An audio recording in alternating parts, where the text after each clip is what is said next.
Assalamualaikum warahmatullahi wabarakatuh. Bismillahirrahmanirrahim. Alhamdulillahirrabbilalamin.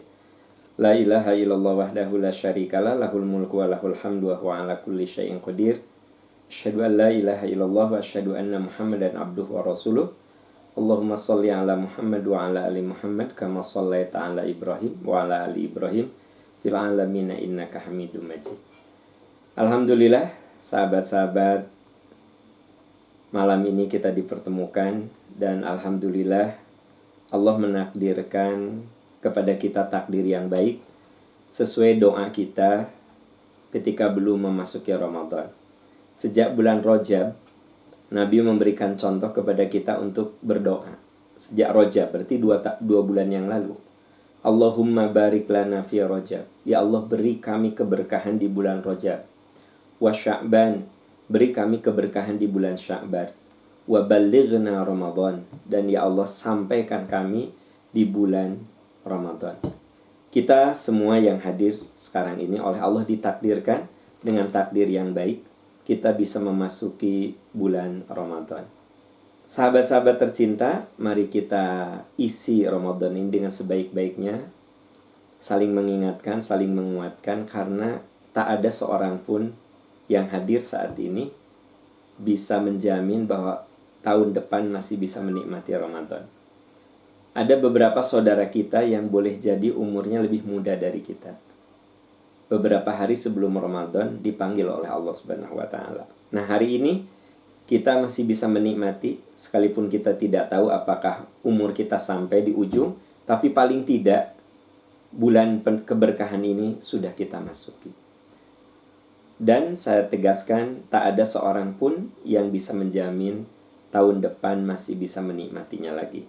Oleh karena itu, jadikanlah saum Ramadan sekarang menjadi Ramadan terindah dalam hidup kita, Ramadan terbaik dalam hidup kita, karena kita belum tentu punya kesempatan untuk mencicipi, menikmati Ramadan di tahun yang akan datang. Nah, disitulah perlunya kita istiqomah dalam menjalani ibadah-ibadah di bulan Ramadan, dan diharapkan keistiqomahan ini terus berlanjut, karena Ramadan itu disebut dengan syahrut tarbiyah, bulan pembinaan, bulan pelatihan, bulan untuk meningkatkan kualitas iman dan takwa kita, amal kita.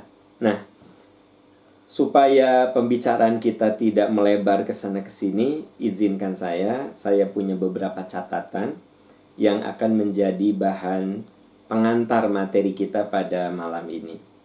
Nanti setelah penyampaian materi, kita bisa buka forum dialog, forum diskusi. Tidak harus sahabat-sahabat bertanya.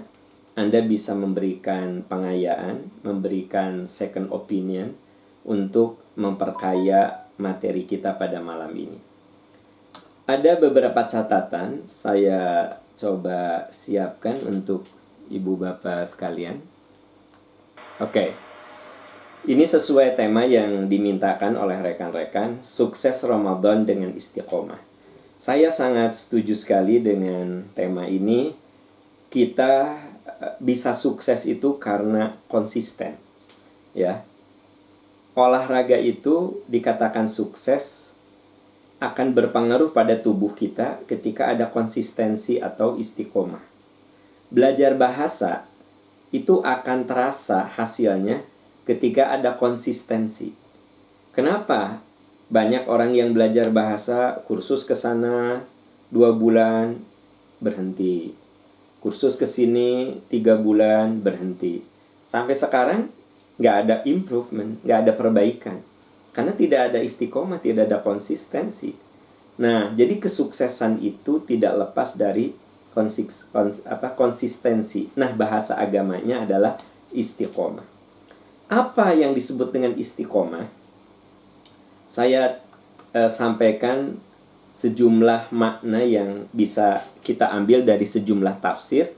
Saya ambil dari tafsir Ibnu Katsir yang menjadi rujukan tafsir klasik, ya. Di tafsir itu dikatakan bahwa yang namanya istiqomah itu mengandung paling tidak 3 pengertian. Pertama, teguh pendirian. Jadi kalau kita meyakini sesuatu, kita berpegang teguh kepada keyakinan kita. Tidak tergoda dengan apapun. Jadi kalau kita niat mau ngaji, tidak tergoda dengan shopping. Ya kalau niat ngaji ya ngaji gitu, ya kan? Gitu. Kan ada kalau lagi suasana bukan musibah seperti sekarang ini, ada yang niatnya ngaji, masjidnya deket mall. Akhirnya apa yang terjadi? Belok ke mall. Berarti kan tidak istiqomah, tidak teguh pendirian. Yang kedua, konsisten dalam kebaikan. Kalau kita konsisten dalam suatu kebaikan itu namanya istiqomah. Teman-teman, katanya kalau konsisten dalam keburukan itu bukan istiqomah. Ada teman yang saya bilang, udah atuh berhenti merokok teh, umur udah 50, batuk-batuk terus, berhenti merokok. Dia jawab apa? Aku mah istiqomah. Nah, itu penggunaan kata yang salah. Karena yang namanya istiqomah itu konsisten dalam kebaikan. Kalau konsisten dalam keburukan bukan istiqomah gitu. Nah, yang ketiga, istiqomah itu siap menerima resiko dalam mempertahankan keyakinan.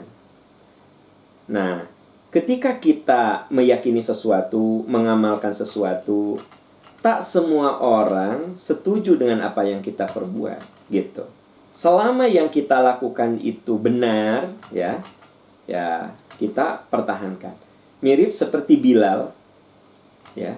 Dia dihukum oleh tuannya, dijemur di tengah terik matahari yang sampai 50 derajat Celcius. Sahabat-sahabat, kalau pas haji tahun ini nih, tahun kemarin, tahun ini di Saudi itu 50 derajat Celciusan. Bisa dibayangkan, dia ditidurkan, dibuka bajunya, ditindih dengan batu besar, ya, dia suruh murtad, dia hanya mengatakan ahad, ahad, ahad. Itu contoh orang yang istiqomah, siap menerima resiko dalam mempertahankan keyakinan. Ini paling tidak 3 pengertian apa arti istiqomah yang saya kutip dari tafsir Ibnu Katsir. Nah, makna istiqomah itu dijelaskan ketika membahas surat ini. Teman-teman bisa lihat di rumah Al-Ahqaf ayat 13. Jadi santai saja kan di rumah masing-masing ya. Coba ambil Al-Qur'annya. Anggap aja ini tadarus ya. Coba dilihat surat Al-Ahqaf ayat 13. Kecuali yang sudah hafal Quran, nggak apa-apa, nggak usah lihat Quran ya. Bagi yang belum hafal Quran, coba dicek. Di situ ada firman Allah, a'udzubillahi minasyaitonirrajim, innalladzina qalu rabbunallah tsumma istaqamu fala khaufun 'alaihim wala hum yahzanun. Sesungguhnya orang yang mengatakan Tuhan kami Allah. Ini kata-kata Tuhan kami Allah itu maksudnya untuk menunjukkan keimanan. Kemudian mereka istiqomah. Nah, istiqomah. Fala khaufun 'alaihim. Mereka tidak akan pernah khawatir dan mereka tidak akan pernah bersedih. Kapan tidak khawatir dan bersedih? Saat malakul maut menjemput. Nah, ini dikuatkan, sahabat-sahabat, di Fussilat ayat 30. Jadi saya tadi sebut kapan tidak khawatir dan tidak sedih?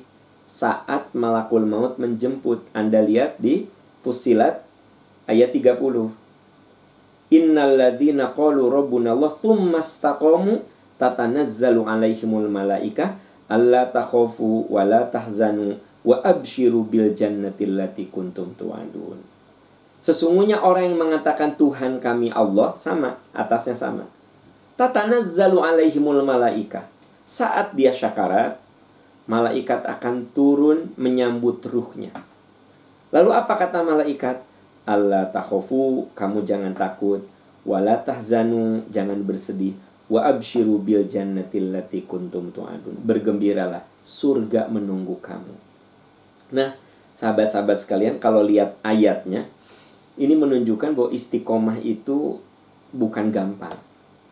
Ciri bahwa istiqomah itu tidak mudah, ternyata imbalan bagi orang yang istiqomah itu sejak syakaratul maut sudah diberi kabar gembira. Sejak ruh itu lepas dari jasad, belum ke akhirat, saudara-saudara. Belum ke kiamat, belum penghisaban, belum. Baru ruh lepas dari jasad saja. Ya, teman-teman lihat sekali lagi, coba Fussilat ayat 30. Innalladzina qalu rabbunallah tsumma istaqamu tatanazzalu alaihimul malaika. Malaikat itu turun menyambut ruhnya. Apa kata malaikat?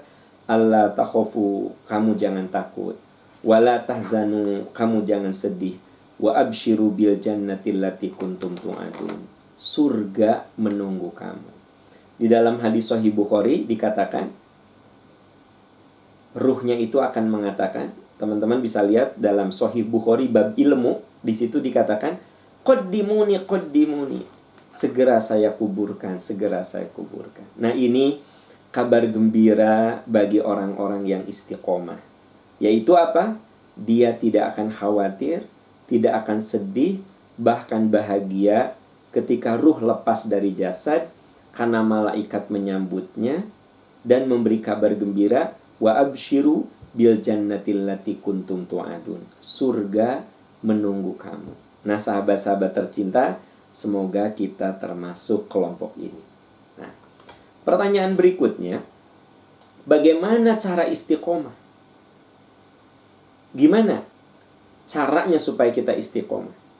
Saya merangkum beberapa poin-poin pemikiran yang diambil dari Al-Quran dan Sunnah. Tapi yang saya cantumkan di slide ini adalah dari Al-Quran. Karena kalau dari Sunnah, dari hadis sahih, teman-teman mau merujuknya rada susah. Karena belum tentu semua kita ini punya kumpulan buku hadis. Tapi kalau Quran, saya yakin sahabat-sahabat punya. Ya, makanya saya ngambil dari Sunnah Rasul juga. Tetapi yang dicantumkan di materi ini ayat-ayat Quran sekedar untuk memudahkan teman-teman merujuk, melihat, ya, make sure apakah yang saya sampaikan itu sesuai dengan yang saya tulis, ya. Oke, gimana cara istiqomah? Pertama, kalau kita ingin istiqomah, teman-teman sekalian, ya, ternyata kalau kita ingin istiqomah, lakukan dengan kesadaran dan cinta. Nah, ini. Ternyata kalau kita ingin istiqomah tuh kita kudu mengerti dulu kenapa kita melakukan itu gitu. Nah, oleh sebab itu tak bermaksud mengajari, mari kita selalu memberikan pemahaman untuk sadar kepada orang-orang yang kita sayang. Kalau kita nyuruh sholat, ya, minimal sentuh kesadarannya. Nah, sayang, sholat, kita berterima kasih sama Allah. Kita sudah diberi segala kenikmatan. Sok bilang terima kasih sama Allah. Kita diberi kehidupan, sayang. Kita diberi akal, diberi rezeki. Sok bilang terima kasih sama Allah. Itu sebenarnya menumbuhkan kesadaran bahwa sholat itu sebagai sarana berterima kasih. Kan ada juga orang yang kalau nyuruh sholat itu bukan aspek kesadarannya yang ditumbuhkan, tetapi ditakut-takuti. Nah, udah sholat belum? Belum, Pak. Sholat, disiksa sih aku Allah. Nanti kamu masuk ke neraka tuh. Selfie dengan Abu Lahab, Abu Jahal tuh. Nah, jadi kita menanamkannya bukan sadar, tetapi dengan ketakutan. Sahabat-sahabat sekalian, kalau kita ingin istiqomah, maka kita kudu banyak belajar Islam supaya kita melakukannya dengan penuh kesadaran dan cinta. Contoh sederhanalah saum yang kita lakukan. Kenapa kita saum? Ya, kenapa?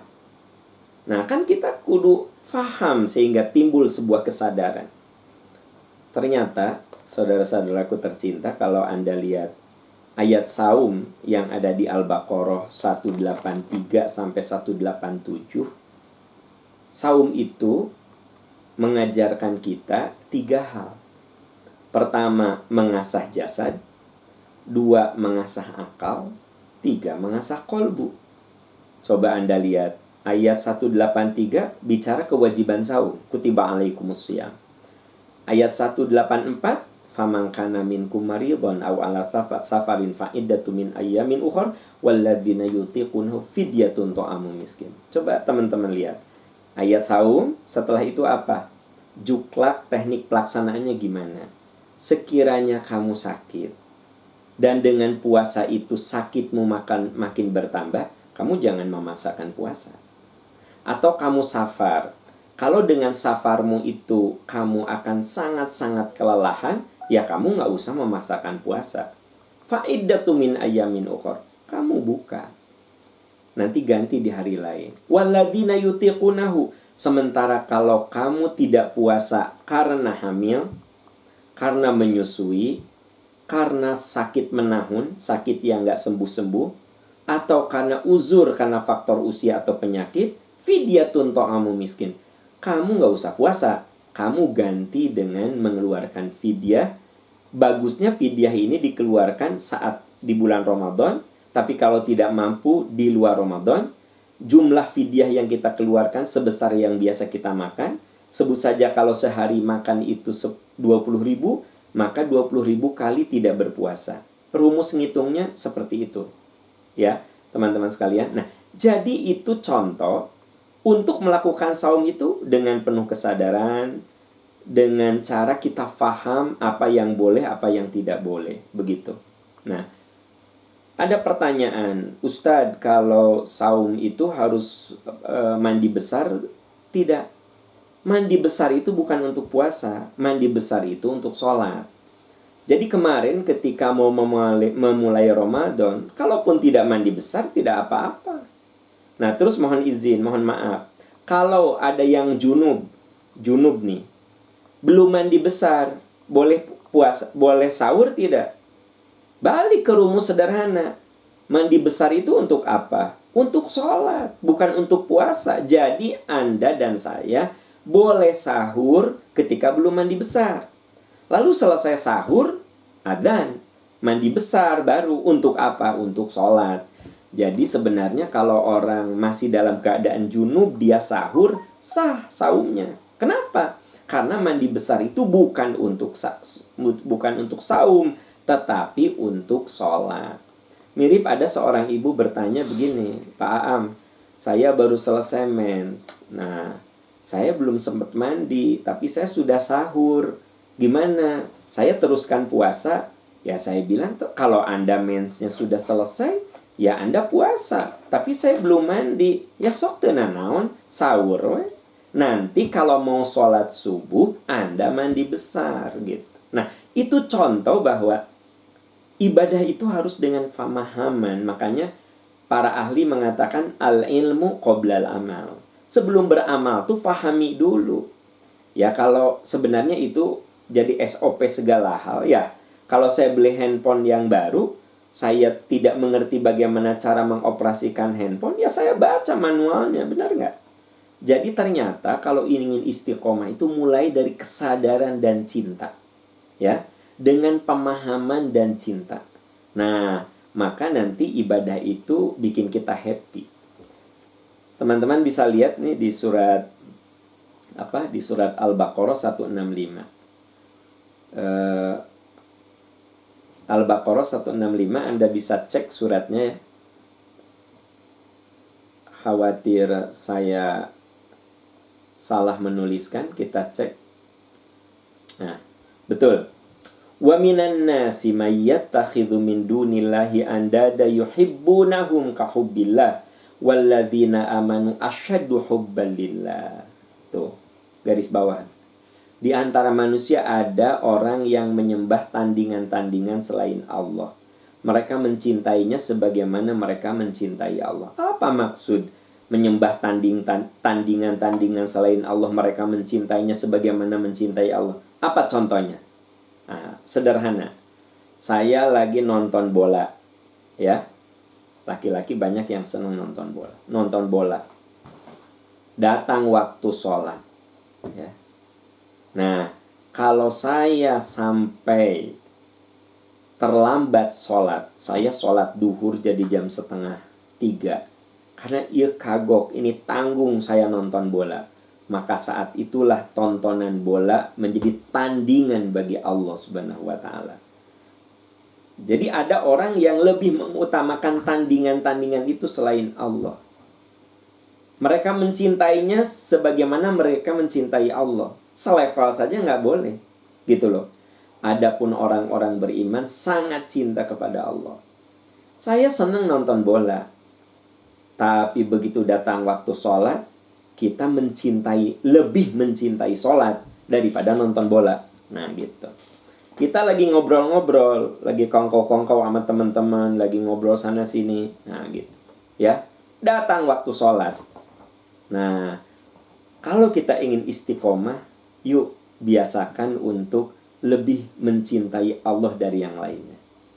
Yaitu dengan cara apa? Ya udah, kita break dulu ngobrolnya, kita sholat, lalu kita lanjutkan. Nah, itu yang disebut orang beriman sangat cinta kepada Allah.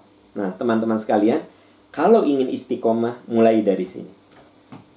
Pupuk pemahaman kita, tambah pemahaman kita, dari situ timbul kesadaran, dari situ timbul kecintaan. Jangan lupa ada peribahasa yang mengatakan tak kenal maka tak sayang. Itu sebabnya ayat-ayat yang pertama kali turun itu bicara tentang bagaimana kita memahami Islam. Iqra bismi rabbikal ladzi khalaq, khalaqal insana min 'alaq. Iqra wa rabbukal akram alladzi 'allama bil qalam 'allamal insana ma lam ya'lam. Itu ayat yang pertama kali turun. Begitu.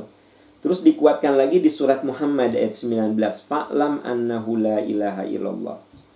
Ya. Kemudian dikuatkan lagi di dalam surat Az-Zumar ayat 18. Alladzina yastami'unal qawla fayattabi'una ahsana ulaika alladzina hadahumullah wa ulaika hum ulul albab. Nah, itu yang pertama.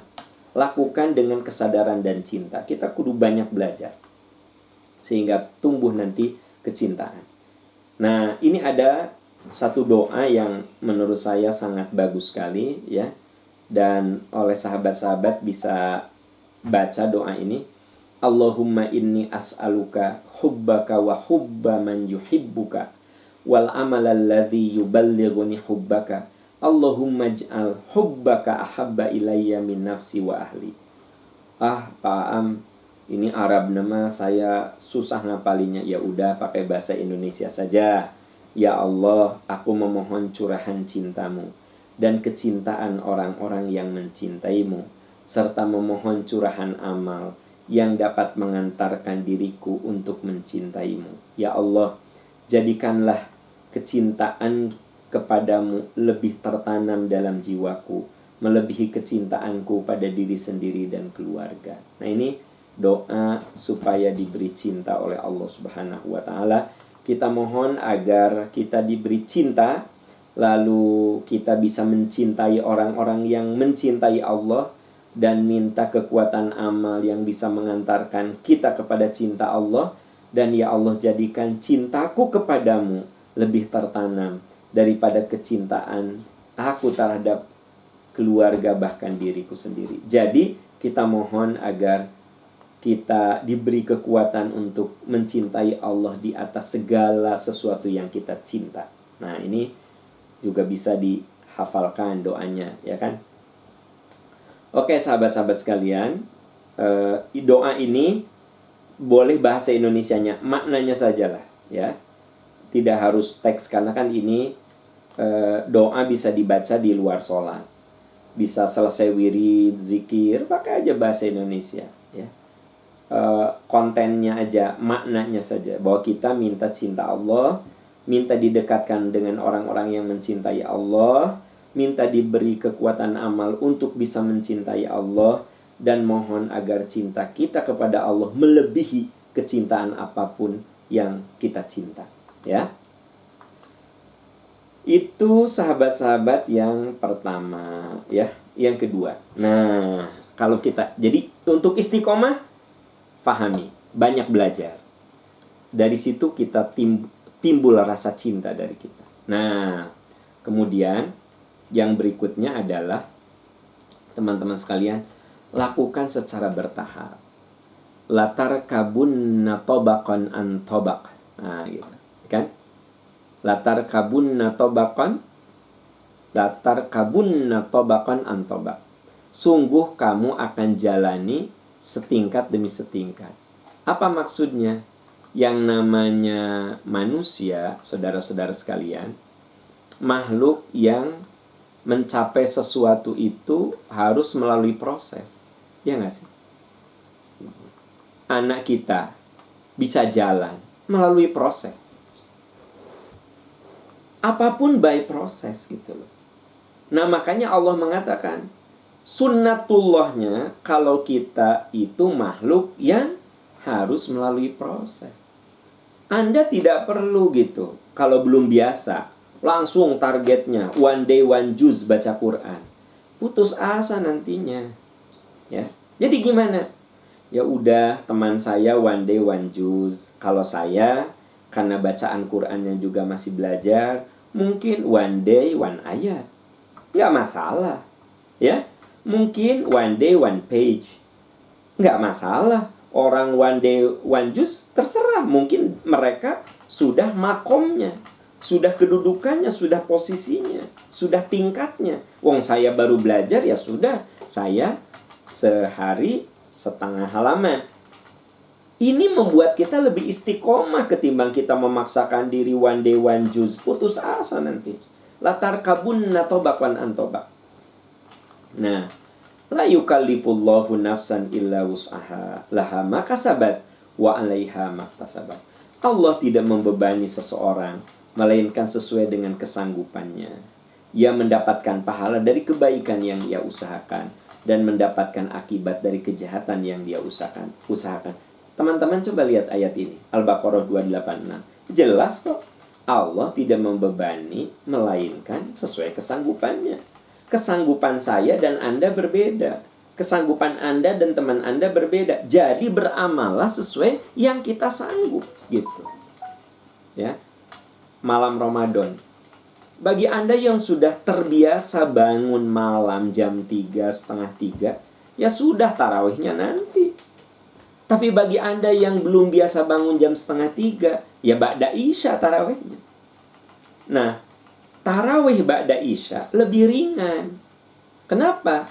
Yaitu diperuntukkan bagi yang belum terbiasa sholat malam. Tarawih itu. Jadi sebenarnya kalau kita sholat tarawih, afdolnya nisful lail atau thuluthul akhir minal lail. Pertengahan atau sepertiga malam. Yanzilu Rabbuna nisful lail atau thuluthul minal lail. Tuhan turun ke langit dunia pada pertengahan malam atau sepertiga malam. Mayyad'uni fa'astajibu lahu. Siapa yang berdoa aku akan kabulkan. Wa mayyas'aluni fa'u'tiyahu. Siapa yang minta aku akan beri. Nah, jadi teman-teman sekalian, bagi Anda yang sudah pro ya, yang sudah ahli tahajudnya, tarawihnya nanti aja jam setengah 3, jam 2 begitu. Ya. Tapi bagi yang masih pemula gitu, ya sudah ba'da isya tarawih. Salat isya tarawih. Jadi yang dilakukan di masjid-masjid itu sebenarnya untuk para pemula. Bagi para profesional yang sudah rutin tahajud, ya tetap saja kembali seperti tahajud. Itu yang dijelaskan di dalam surat Al-Isra ayat 79. Wa minal laili fatahajjad bihi nafilatan laka asa ayyab'atsaka rabbuka maqaman mahmuda. Dan di antara sebagian malam tahajud kamu, semoga Tuhanmu memberikan kedudukan mulia. Nafilatan laka, itu sholat sunnah untukmu. Nah itu teman-teman sekalian lakukan secara bertahap. Nabi bersabda, "I'malu ala ma tutiqun fa innallaha la yamalu hatta tamallu wa anna ahabbal a'mal adwamuha wa in qalla." Hendaklah kamu beramal sesuai kemampuanmu, Allah tidak akan bosan sebelum kamu bosan. Dan amal yang Allah suka adalah yang istiqomah, yang konsisten. Nah, di sini ada kata-kata beramal sesuai kemampuan. Jadi, supaya kita istiqomah, beramallah sesuai kadar kemampuan kita. Bukan ngukur kemampuan orang lain. Ya, oke. Yang ketiga, segala sesuatu itu butuh mujahadah, butuh kesungguhan. Karena dalam diri manusia suka ada jiwa malas, ya, suka ada bisikan buruk. kita kudu berjihad. Jihad itu artinya sungguh-sungguh. Jadi kalau kita melakukan apapun kan kudu pakai semangat jihad, semangat sungguh-sungguh. Kalau kita ngajar ya sungguh-sungguh kita mengajar. Kita siapkan materinya, kita bikin sistematikanya biar gampang dicerna, ya. Nah, kalau kita jadi pedagang, ya kita sungguh-sungguh dalam berdagang. Beri pelayanan terbaik kepada pelanggan kita supaya dia setia, supaya dia loyal pada produk kita. Jadi segala sesuatu itu butuh mujahadah, termasuk saudara-saudara dalam ibadah. Walladzina jahadu fina lanahdiyannahum subulana. Orang yang berjihad, yang bersungguh-sungguh dalam mencari keridhaan kami, benar-benar akan kami tunjukkan kepada mereka jalan-jalan kami. Nih, ada kata-kata kami tunjukkan kepada mereka jalan-jalan kami. Apa maksudnya? Nah, di dalam tafsir Ibnu Katsir, kenapa saya sering mengutip tafsir Ibnu Katsir?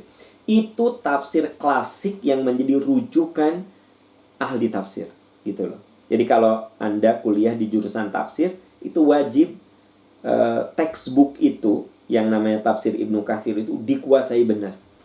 Karena itu termasuk tafsir klasik yang memberikan inspirasi kepada ahli-ahli tafsir yang lainnya. Tafsir Ibnu Abbas, tafsir Ibnu Katsir, kan gitu. Nah, saya baca di tafsir Ibnu Katsir yang dimaksud dengan kami tunjukkan kepada mereka jalan-jalan kami, maksudnya apa? Lakukan dengan kesungguhan.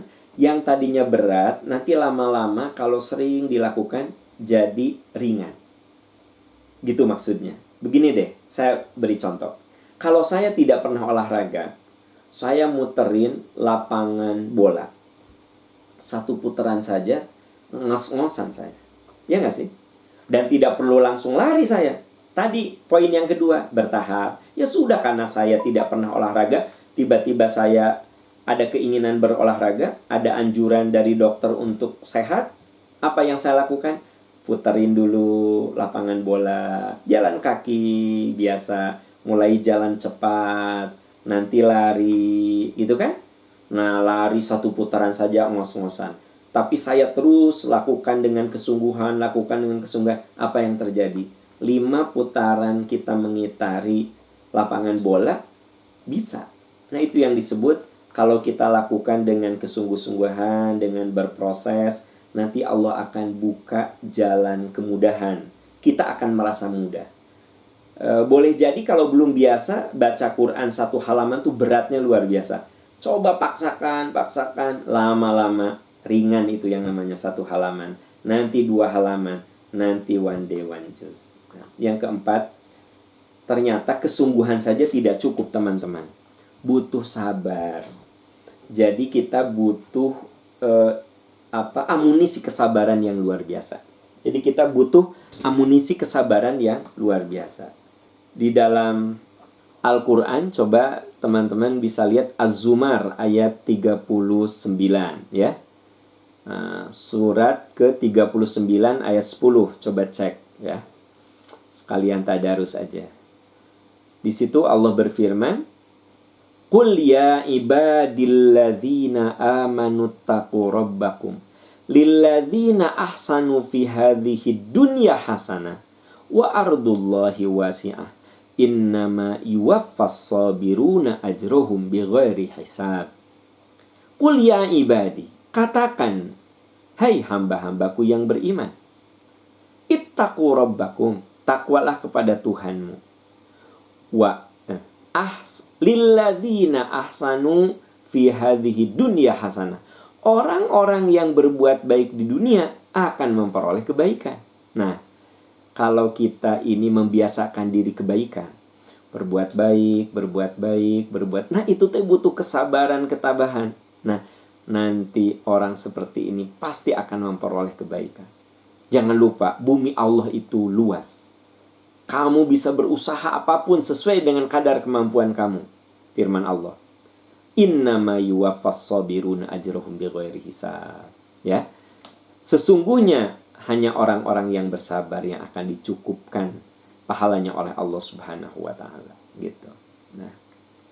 Terus yang ke-6, sahabat-sahabat sekalian yang terakhir ya.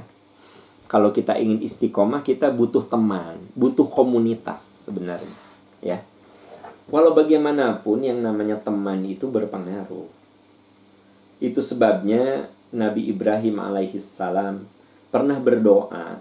Sahabat-sahabat bisa lihat di surat Asy-Syu'ara ayat 83. Surat Asy-Syu'ara ayat 83, di situ dikatakan Robbi habli hukman wa alhiqni bis sholihin. Ya Allah, beri saya hikmah, beri saya ilmu, dekatkan saya dengan orang-orang soleh.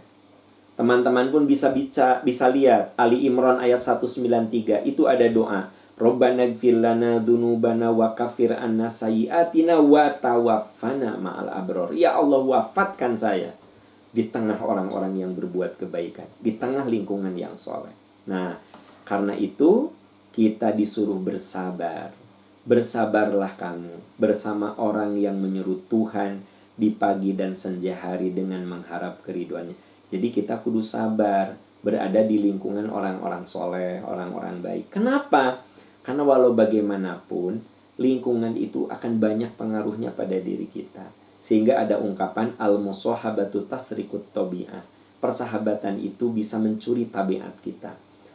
Saya yakin di antara teman-teman ada yang dulunya nggak pernah belajar Islam. Sekarang semangat belajar Islam karena berada di lingkungan teman-teman yang memang punya semangat seperti itu. Nah, sahabat-sahabat tercinta, itu 6 langkah ya yang bisa kita lakukan sebagai latihan untuk istiqomah.